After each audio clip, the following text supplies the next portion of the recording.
we are here. Welcome, welcome, welcome.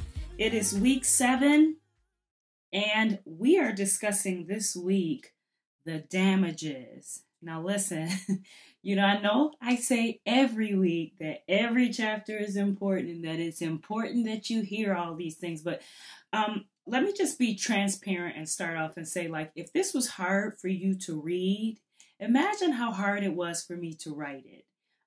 Again, like I said it last week, I am notoriously private for a lot of different reasons. Mostly, if you're anything like me, you probably grew up in a home where your life was threatened.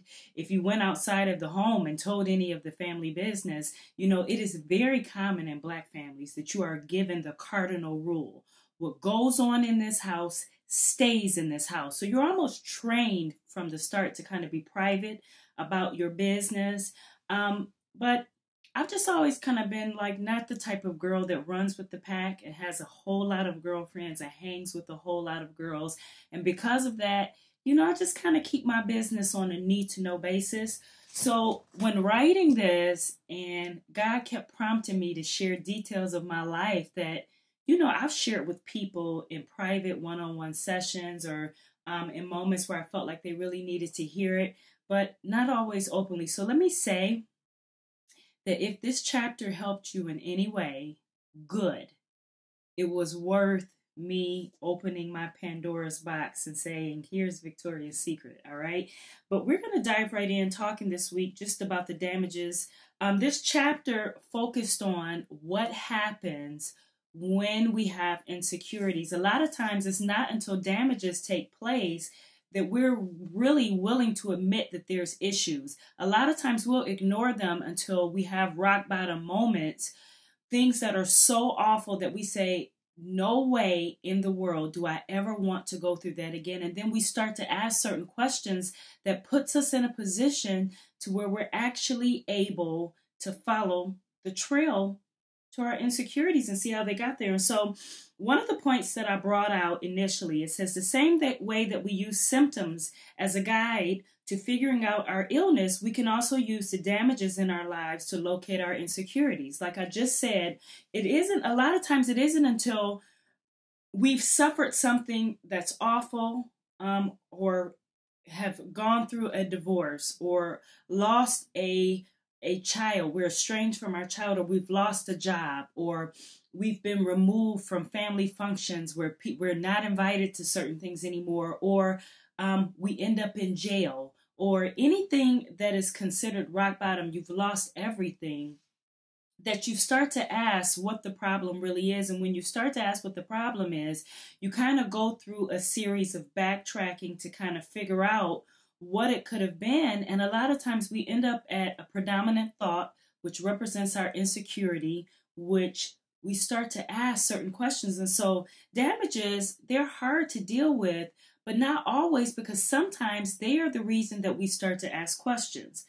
My next point, it is often the damage from rock bottom, end of the road experiences that cause us to stop running and ask questions or seek help.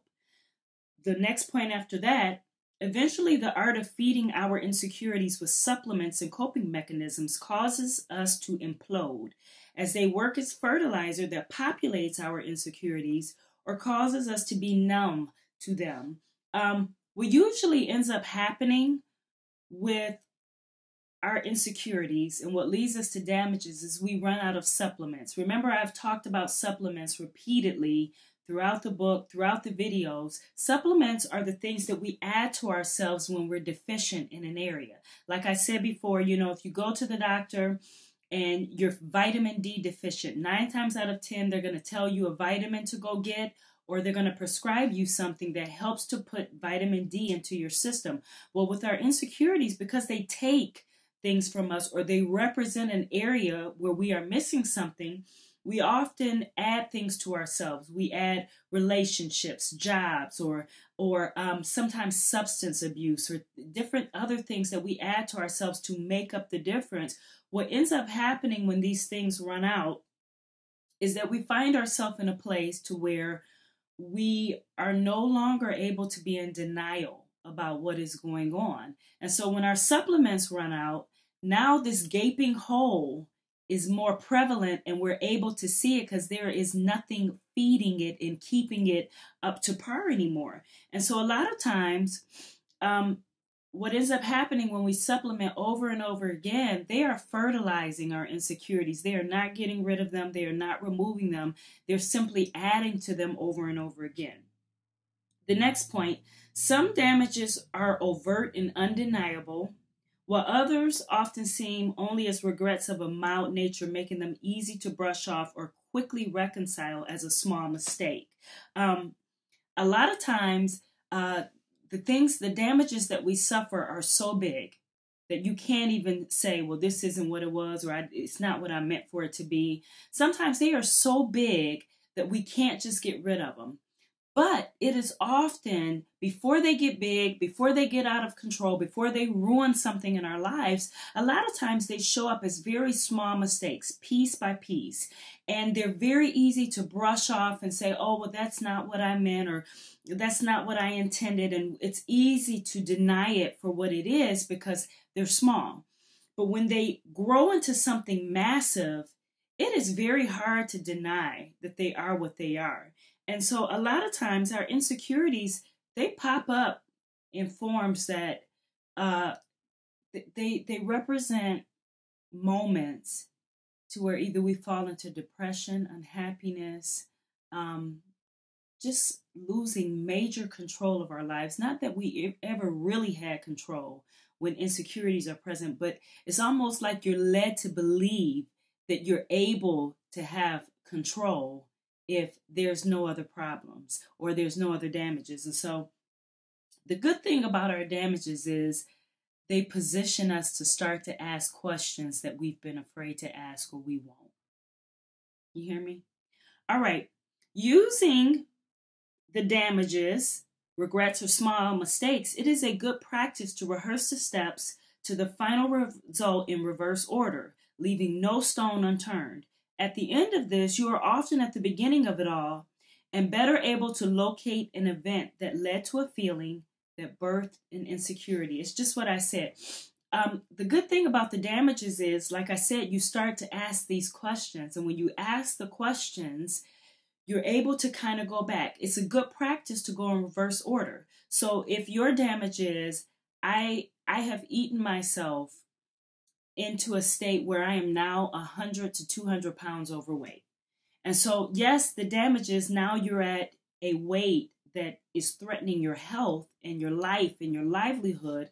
But it's good to say, okay, at what point did I know that I was getting to this level of obesity and I did nothing about it? What was the thought?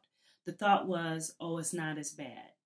But when I'm eating or overeating, what am I thinking? What is the thought in my head? Oh, well, I was sad before I went and ate 3 gallons of ice cream. I felt overwhelmed by loneliness. And so I ate and ate and ate until I felt happy. Well, what was I really unhappy about? I was unhappy about the fact that I was rejected as a child, or that I had been molested, or that I had been abandoned by someone that I loved. You start to go back to the source and the root, and eventually you're left with the origin, the reason that all of this started. And sometimes it is 10 steps to get there. Sometimes it's only 3 steps. Sometimes it's 50 steps, because what happens is our insecurities populate layers. So it may seem like this on the top, but then you peel that layer back, and then you have another one here, and you peel that one back, and then you have another one here, and you go and you go and go until you get to the predominant thought and the reason that all of this started. Okay? Now would be a good time to consider your home life. Be honest concerning the strengths and weaknesses of how you were raised and any predominant memories that stand out. You know, for me, I talked about it in the book. I talked about it in chapter 6 about the origin. But listen, as I still deal with things in my life, I am constantly going back to my childhood. The quality of my home life, how I was raised by my mom and dad, the experiences that I had in school, the experiences that I had in church, like all of these things that came together during my formative years, I am constantly revisiting them to see if there are any breadcrumbs or trails for me to go back to where certain things started. And so, listen, there is absolutely nothing wrong with saying, you know what? That was a failed moment between my mom and dad. They missed that. Or that wasn't good. That wasn't a good experience. Or when my teacher called me dumb or stupid and told me I'd never be anything, that really did something to me more than what I realized. Like, it's okay to go back and look at these things and evaluate and point out the areas where someone may have failed, even if it's someone you admire and you love greatly, your mom, your dad, your aunt, your uncle, your grandmother, your grandfather. It's okay to recognize the weaknesses. It doesn't take away from your love for them, but what it does is it empowers you to take some steps and jump over some things, to hurdle some things that have kind of kept you restricted, okay? I want to bring up this point, and this is one of the last points for this week that I sent out. You cannot use artificial means to deal with a natural problem. Our insecurities are a natural problem that have resulted. And what ends up happening is we add these things to our lives that are artificial, that are temporary, that will not be lasting, that don't really get rid of anything. They just trick you into believing that they do. And when you use something artificial to deal with something that is not and that is real, it will hinder you in the sense that you're on a constant cycle of trying to fix something that's not going to be fixed, and you exhaust yourself constantly adding and adding and adding and doing and doing and doing. And I want to say, I want to take this moment to be very transparent. In the book, I talk about how I just use several things in my life during my years of trying to beat insecurities. Even before I knew that they were insecurities, I was just constantly adding to myself, like you probably are, or probably have, or know someone who has. And for me, I had several rock bottom experiences. I had moments where the need to not feel inadequate anymore led me to just do very foolish things that eventually resulted in some irreversible damage, or damage that would take time to reverse. And I say all of that to say, yes, our damages serve the purpose, and they can serve the purpose of good in making us ask certain questions and do certain things to get better and to be better. But the goal of this book and helping you confront your insecurities is for you to never get there. You may already be there. You may have been there. And let me tell you something. It's not what you go through. It's not just enough to go through something. People will say all the time, I've been through this and that. They'll speak of their experiences as if they have paid their dues, and now this is their rite of passage because they've been through some things. It's not what you've been through. It's the resolves that you get from what you've been through. It's the truth that you walk away with. Sometimes we walk away with truth that's not truth at all, but because it's truth to us, it still directs our lives. I can take two different people that are the same sex, same age, same circumstances, that have gone through a divorce, and one can walk away completely in forgiveness for the spouse that they're no longer with, happy, ready to move on with life with clarity of mind, how they ended up in a marriage that was not a good thing or something that was damaging, and they resolve with the truth of knowing where they went wrong, where their spouse may have went wrong, and now they're free to move on with life with the truth that anchors them, that prevents the same problem. Then you have the other person who walks away bitter. They're mad at their spouse. They're mad at themselves. They hate the world. They're jaded. They encourage other people never to get married. They're happy to see other people's marriages falling apart because now they have company. The difference is the truth that they get in that. The truth is the thing that sets you free, but it's also the thing that continues to keep you free. you going through things, you just having these damages is not just enough. It's about the truth that you get from them, the understanding, the resolve, the sense of purpose that you walk away with that will keep you in a place where it does not have to keep happening or happen anymore. And so, I really want you to be honest with yourself, reflect on your journal moments. Don't be afraid to write down the damages or consider them or think of them in a way that you haven't thought of them before, because maybe you've just been afraid, or maybe you've asked questions that you feel like you don't have answers to. Maybe you've prayed to God and said, why? Let me tell you something. God is never not speaking, but what he is doing most times is trying to get us ready for the answer that's already prepared.